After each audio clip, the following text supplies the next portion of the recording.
పరిశుద్ధ గ్రంథం నుండి మార్కు సువార్త 4వ అధ్యాయం 39వ వచనంలో యేసు ప్రభువారు సముద్రమును గద్దించినట్లుగా మనం చూస్తున్నాము.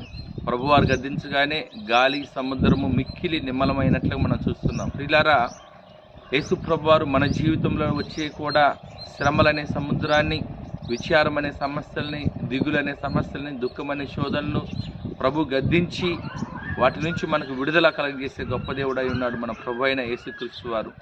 ఆయన నిన్న నేడు ఏకరీతిగా ఉన్న గొప్ప దేవుడు. మన జీవితాలలో సమస్యలను తొలగించేవాడు, బాధను తొలగించేవాడు, నెమ్మదిని దయచేసేవాడు.